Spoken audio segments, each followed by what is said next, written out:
Aloha and welcome back to the Stick with the Winners class. This series of videos is designed to present additional background information and material to help people get to know better the Stick with the Winners book my dad and I just put out, the subtitle of which is How to Conduct More Effective 12-Step Recovery Meetings Using Conference-Approved Literature. This is our 6th video, building on the previous ones, and now I would like to have my dad, Dick B., continue where we were going with this next video. Dad? Now we're in the middle of a series of 3 films which are critically important to understanding why the principles of old school AA, namely the principles of the Bible and the practices of the first century Christians, were so important, and how they were totally the source of AA's dependence upon God and the information that they'd received as youngsters. So in the previous film, we showed how Bill Wilson got sober by the power of God when there were no steps, no traditions, no big book, no drunkalogs, and no meetings. And the title of the series is How the First 3 AAs Got Sober and Were Cured, before there were 12 steps, 12 traditions, or a big book, by utilizing the Christian principles and practices they had already learned and believed. And this part 2 is titled, How Dr. Bob Smith, a Christian, got sober by joining a little Oxford group and with them praying for his deliverance on his knees on the carpet. A significant part of Bob's deliverance began in 1931. In brief, it involved Russell Firestone, a seemingly hopeless and medically incurable alcoholic who was the son of Harvey Firestone Sr. of the Fire Rubber Company dynasty. Through his friend, James D. Newton, Russell was piled on a train for a trip from Akron to the 50th Triennial General Convention of the Protestant Episcopal Church in Denver, Colorado, September 16th to 30, 1931.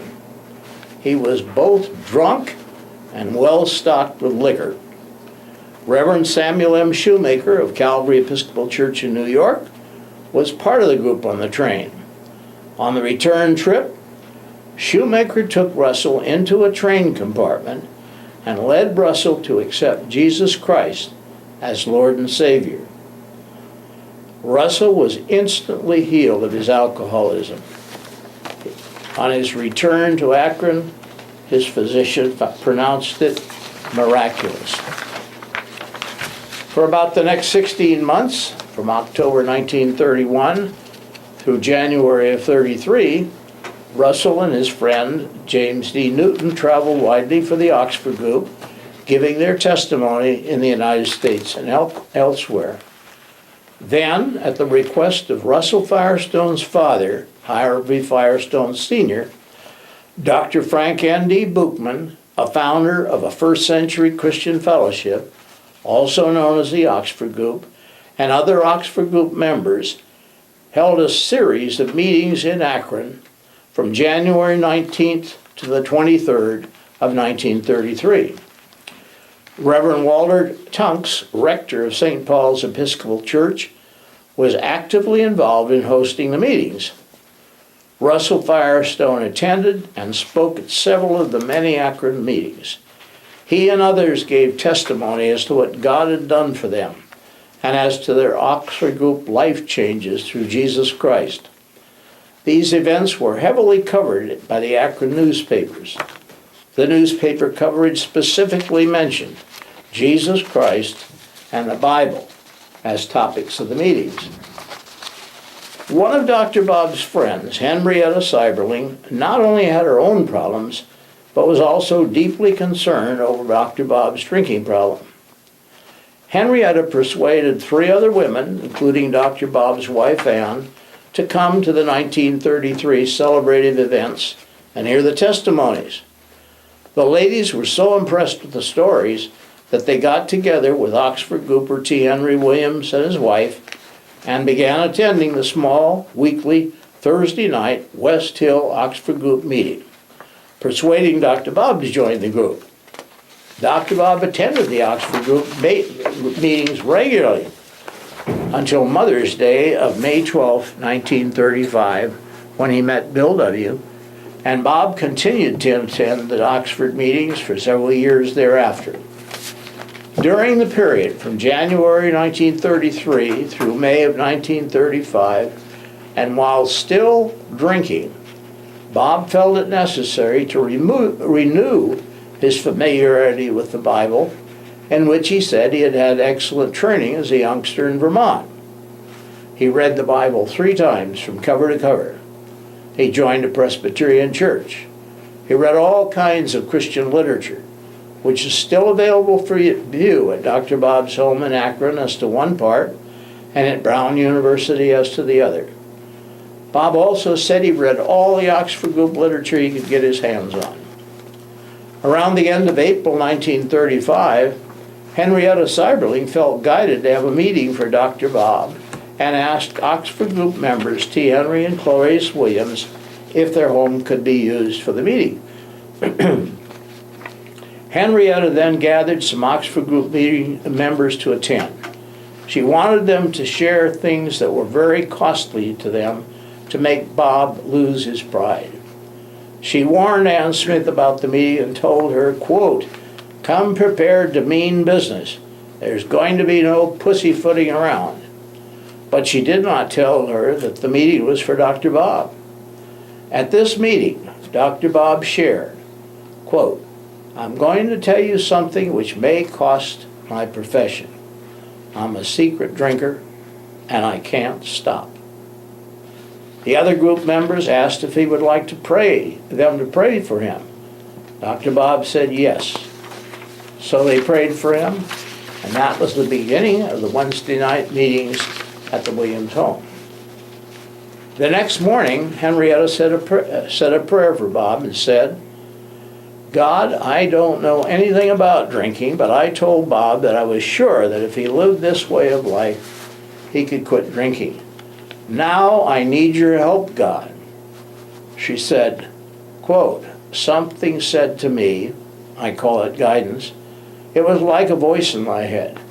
Bob must not touch 1 drop of alcohol." Henrietta called Bob and told him she had guidance for him. He came over at 10 in the morning, and she told him that her guidance was that he must not touch 1 drop of alcohol. See Dr. Bob and the Good Old Timers, pages 53 and following for these details. Bob continued to drink excessively until he met Bill W. He would say to Henrietta Seiberling, I think I'm just one of those want to guys." And she'd say, "No, Bob, I think you want to. You just haven't found a way to work it yet." And that's at Dr. Bob and the Good Old Timers on page 59. Not long after that, a series of seemingly miraculous events occurred, and Henrietta believed they were an answer to Bob's prayers. First, a total stranger named Bill Wilson came to Akron, was involved in a failed business deal, and wanted to drink. Instead, he went to a church directory, and through the good offices of the Episcopal rector, Dr. Walter Tunks, he was put in touch with Henrietta. He phoned her and said, "I'm a rum hound from New York and a member of the Oxford group, and I need to talk with a drunk." Henrietta thought, this is manna from heaven. She told Bill she had just the person for him.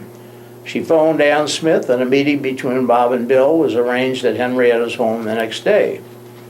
The 2 men, Dr. Bob and Bill, met and talked for 6 hours, even though Bob had declared he would only stay for 15 minutes tops. Bill thought he delivered a remarkable testimony. Dr. Bob said later he'd heard it all before. He also said, however, that Bill talked his language, that Bill had grasped the Oxford group principle of service to another, and that he had not. He also commented that Bill had been cured by the very means he himself had tried, the spiritual.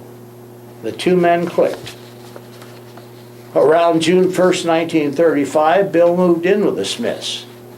Ann Smith read the Bible, and perhaps from her journal, to the two men each day. Bill and Bob stayed up until the wee hours of each night, discussing the Bible and how they could develop a program for carrying their message of a cure for alcoholism by the power of God to other alcoholics. These face-to-face discussions lasted until Bill returned to New York City on August 26, 1935. But Dr. Bob went out on a huge bender on his way to and during his attendance at the American Medical Association convention, which took place in Atlantic City, New Jersey, June 10th to 14th, 1935. Upon Dr. Bob's return to Akron, Bill nursed him back to sobriety, and Bob decided, quote, to go through with the program, unquote. He quit drinking permanently. And June 10th, 1935, the date on which Dr. Bob said he had his last drink, is the agreed date of AA's founding. And that's in the book, Pass It On, page 149. And both Dr. Bob and Henrietta believed that these events were in answer to the prayers for deliverance.